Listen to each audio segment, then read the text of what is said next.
E vamos entrevistar ao vivo o governador de Goiás, Ronaldo Caiado, que, como vocês estão vendo, está já no centro ali dessa mesa redonda com esses dois craques. Boa tarde a todos. Sandra, é com você. Boa tarde, André, e a todos no estúdio, todos ligados no Estúdio I. Então, eu queria começar perguntando para o governador, a gente sempre associa o seu estado, governador, com agricultura, mas o senhor veio aqui, diante dessa tarifaço do Trump, né, André, diante desse novo cenário internacional, veio aqui buscar investimentos, mas não apenas nessa área que é a mais, digamos, famosa, proeminente do seu estado. O senhor também está de olho em inteligência artificial. Goiás saiu à frente, né? Goiás, sem dúvida alguma, desde que nós chegamos ao governo, nós estamos investindo muito em tecnologia e inovação. Desenvolvemos um hub hoje que é referência no Brasil e nesta viagem, especificamente, você viu o quanto nós avançamos. Nós tivemos anteontem uma audiência que foi a manhã toda, até o horário do almoço, junto ao pessoal do Google, trabalhando exatamente a área da inteligência artificial, na educação, como também nos projetos nossos, em todas as áreas de interesse do governo. Mas o mais importante aconteceu ontem. Veja você, como nós somos o primeiro estado a aprovar uma lei, tá certo, normatizando, regulamentando a inteligência artificial no Brasil, então, isso aí provocou o quê?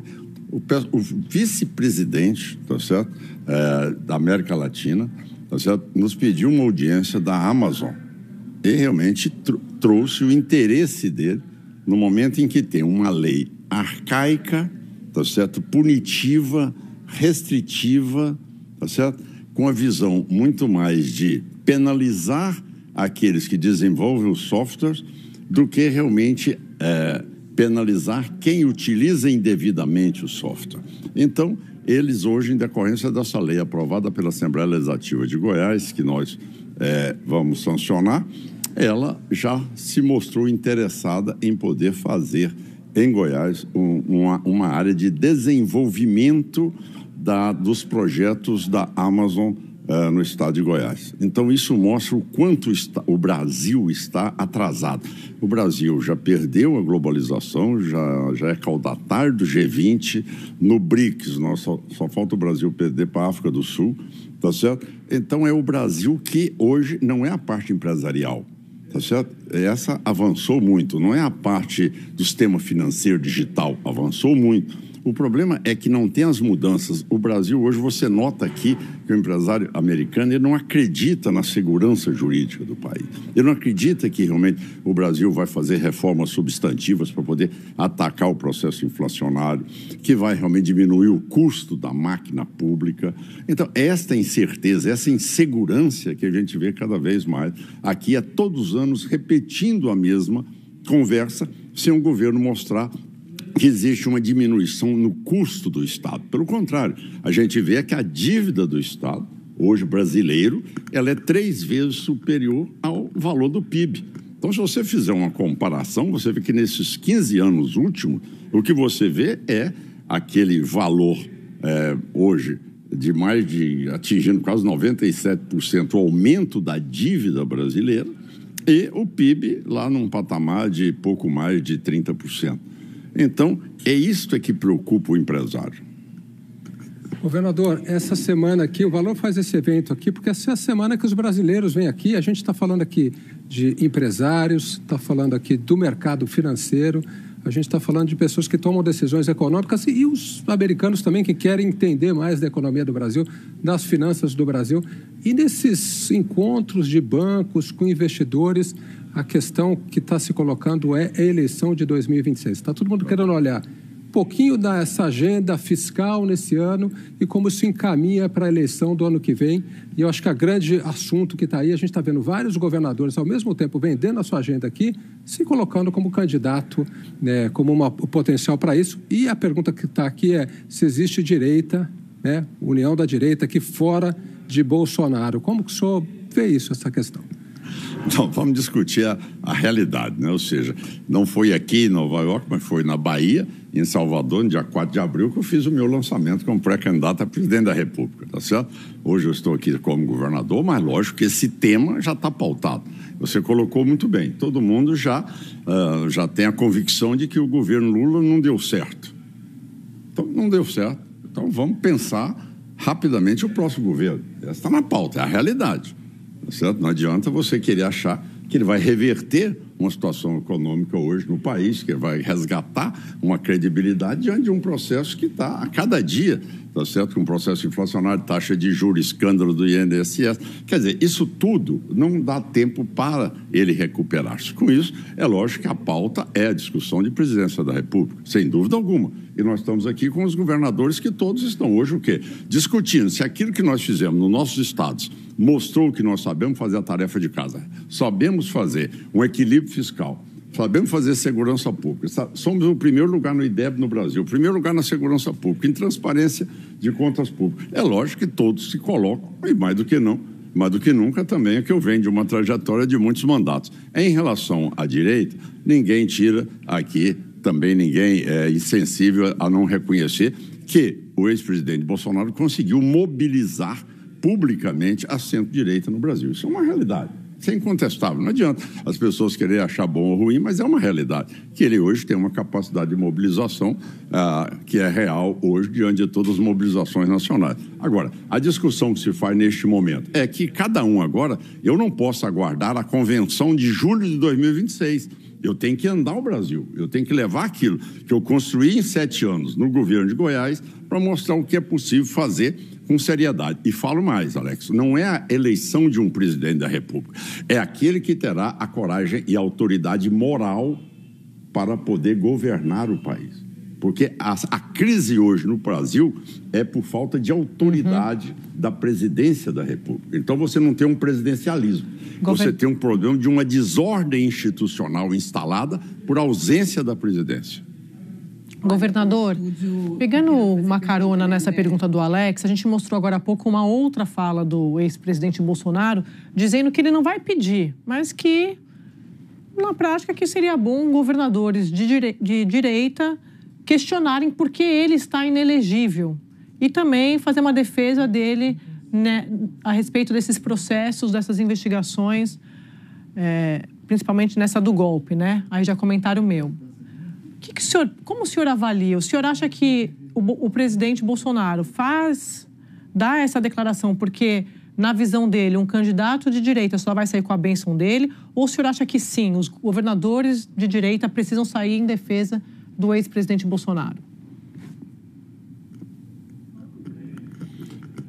Bom, veja, em relação a esse tema, você sabe que nós estamos aqui desde às 8 horas da manhã nesse debate. Realmente eu não acompanhei especificamente essa fala do presidente. Eu saí aqui do plenário e vim aqui dar uma entrevista a você. Agora, o que eu posso te dizer é que eu fui o primeiro, tá certo? Até sendo entrevistado na Globo News, tá certo? Naquele programa lá da madrugada, que me perguntaram, o Conte me perguntou sobre anistia em fevereiro de 2024. Então, naquela época eu já disse, ele, olha, isso aí nós precisamos de sair dessa crise, sair desse debate. Isso já cansou, fazer como Juscelino Kubitschek. Olha, deixa eu trabalhar, deixa eu anistiar essas tentativas de golpe que tiveram comigo. Vamos pensar o Brasil, aí me dê tempo para trabalhar, não vamos ficar remoendo essa discussão aí. 2 anos e 7 e 4 meses que nós estamos falando só isso no Brasil. Ninguém fala de educação, ninguém fala de tecnologia, inovação, ninguém fala de inteligência artificial. Não, o senhor está coberto de razão, mas é porque... Ninguém fala de reforma. Enfim, a pauta é só essa que fica priorizando um debate paralelo, ao invés de nós irmos para um processo principal. O que eu entendo é que esse processo pode ser liberado e eu vejo que o Congresso Nacional caminha nesse sentido de fazer anistia. Não, mas a dúvida é porque se o senhor acha que a anistia vai ser uma condição para o candidato de direita, aquele que for concorrer, que não vai concorrer sem o apoio de Bolsonaro, eu entendo quando o senhor diz isso aí tem que deixar para trás, mas o que Bolsonaro está sugerindo é que isso tem que ser discutido para frente, para o futuro, para o candidato que, se ganhar, poderá dar essa anistia para ele. Se o senhor acha que isso vai ser uma condição, é por isso que a gente está perguntando. Então tá aí um furo para você, tá bom? Ronaldo Caiado, presidente da República, eu vou anistiar e vou começar uma nova história no Brasil. Fazendo reforma administrativa, fazendo anistia, pacificando o país, dando metas concretas para a pauta e fazendo aquilo que é o combate à corrupção, combate à violência, dando liberdade para o cidadão poder ter aí um pequeno empreendedor, médio, grande empreendedor, perspectiva de poder ter um país competitivo no cenário internacional. Então, você está aí, André, você está aí com essa notícia que é a primeira. Então, Caiado vai chegando na presidência da República no mesmo momento, vou resolver esse assunto, anistiar essa situação toda e vamos discutir um problema de crescimento do país, de pacificação do país. Governador Merval, aqui do Rio, eu queria saber o seguinte, o senhor é candidato de qualquer maneira ou apoiaria algum candidato da sua linha ideológica que tiver mais apoios que o senhor, se é que alguém vai ter? O senhor ouviu a pergunta? Não. Ó, eu vou aqui repassar a pergunta, Merval, porque o governador não escutou. A pergunta é se o senhor será candidato de qualquer maneira ou se apoiaria outro candidato da mesma linha ideológica que o senhor, no caso de não se candidatar. Mas veja, hoje eu sou do maior partido do país, 109 deputados federais, 14 senadores, mais de 1.300 prefeitos. Hoje vem com a experiência de 5 mandatos de deputado federal, numa situação consagradora também por ser o governador mais bem avaliado no país nos últimos 3 anos, tá certo? Quer dizer, mais do que nunca, eu me sinto credenciado em poder ir para o debate. Com toda humildade, eu vou para o debate. Não tem que se transformar segundo turno, tá certo? No primeiro turno. Primeiro turno, nós vamos lá, Sandra, vamos disputar, vamos debater, vamos mostrar, não é na tese do achismo, eu acho que, se tivesse acontecido isso, não. Eu vou lá dizer, olha o que é que eu fiz, está aqui. Eu não estou na tese do achismo. Segurança plena está aqui. Combate à corrupção, está aqui o Estado com o maior nível de transparência pelas entidades dos tribunais de contas dos estados. Então, quer dizer, isto que é a prova do que você pode fazer de resultado. Está aqui o primeiro lugar no IDEB, está aqui uma situação hoje que é um estado que tem o maior serviço digital à população, é um estado que tem a maior produtividade por hectare na agropecuária, é um estado hoje que é o único no país que paga por serviços ambientais. Vocês sabiam? Hoje, o produtor rural que não quiser desmatar aquela área, eu pago a ele 480 hectares por hectare ano e se tiver uma nascente d'água, R$680 por hectare ano. Então nós estamos fazendo uma política que é a mais moderna que existe no mundo e com a tecnologia avançando mais do que o governo federal, que não tem estrutura nenhuma nessa área de inovação, muito menos de inteligência artificial, que está propondo aí fazer um data center para implantar o novo sistema da reforma tributária. Você vê que é essa que falta credibilidade das ações federais. Governador, agora Flávio Oliveira, não sei se o senhor me ouve, acho que sim. Flávio Oliveira falando aqui do Rio, e o senhor mencionou a anistia como primeira medida de governo se eleito. Eu preciso fazer uma analogia com Donald Trump, que também perdoou os que atacaram lá o Capitólio em 2021. A minha pergunta é sobre Donald Trump também. Como o senhor, representante de um estado pujante do ponto de vista das exportações agro, vê o tarifaço, chamado tarifaço, ou esse enfrentamento de Donald Trump em relação ao comércio global? Eu vejo como eu vi em 2017, tá certo? No período onde ele entrou com esse confronto com a China, foi o momento em que o Brasil aumentou suas exportações para a China em mais de 20%. Foi o maior preço que nós já tivemos de soja e também na área de proteínas. O que nós precisamos de entender é que numa situação como essa, você tem que ter um governo preparado não para ações ideológicas. Você tem que ter um governo preparado para as ações técnicas. Pessoas que têm um raciocínio e a capacidade de entender mercado e como nós vamos nos beneficiar deste momento. E, de repente, fica o Brasil querendo declarar guerra para os Estados Unidos.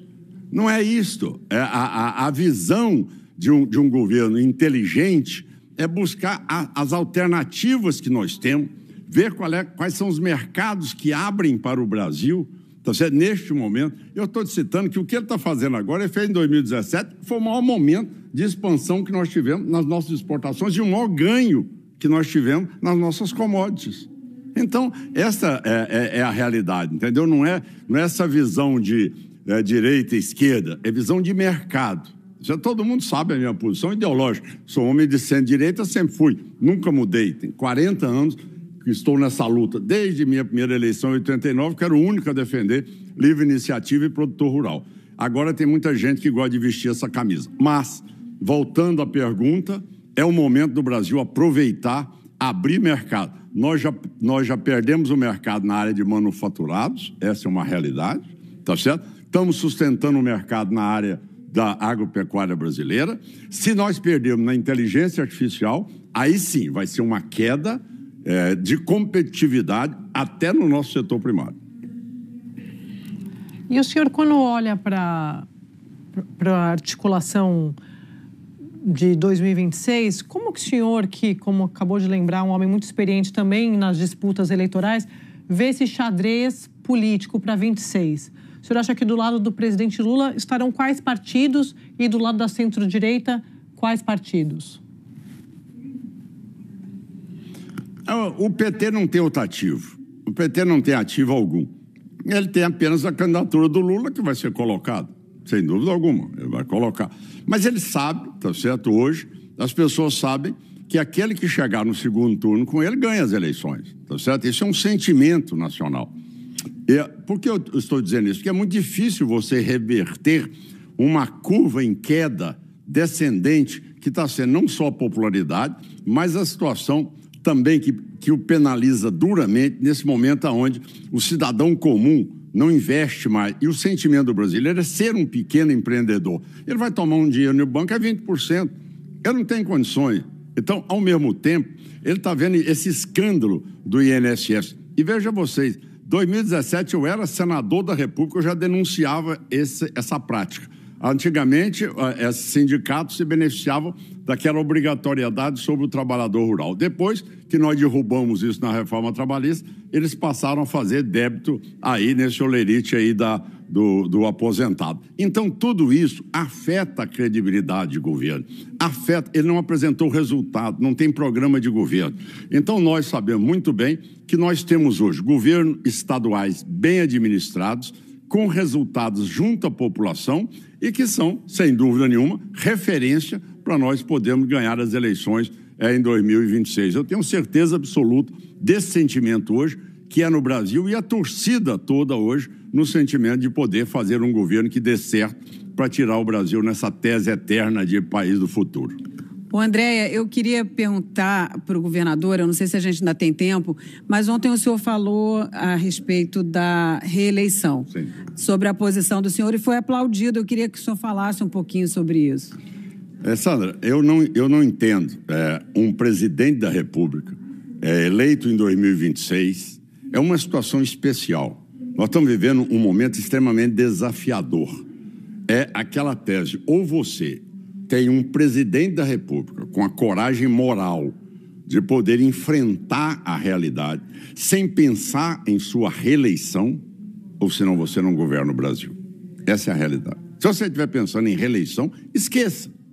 Você não vai governar, você vai ficar fazendo aquele enxugando gelo, faça acordo aqui, não tem acesso ao discricionário, ficou tudo com uma emenda, a situação do Supremo não senta à mesa, fica essa situação de insegurança. Não, se eu for eleito, eu fui eleito no sistema político presidencialista. Eu exerço o comando do presidencialismo. Eu não abro mão da prerrogativa. Presidente da República, no sistema presidencialista, ele tem força para dizer: eu fui eleito com este plano de governo. Quem governa sou eu. É lógico, com respeito aos poderes, mas com as diretrizes que o povo aprovou dentro da campanha eleitoral. Isso não pode ser cerceado do presidente. Então, eu já deixei claro, se for eleito, não serei, de hipótese alguma, candidato à reeleição. Eu sou candidato para poder fazer as mudanças que fiz no meu estado e que pode se fazer no Brasil com o diálogo e com a participação dos poderes para termos um país que seja eficiente e que tenha renda per capita, melhores condições de vida e de emancipação da pobreza. Veja hoje Veja hoje os resultados do nosso estado de Goiás competindo com Santa Catarina. Governador, muito obrigada pela participação do senhor. Sandra, Alex, uma honra tê-los aqui.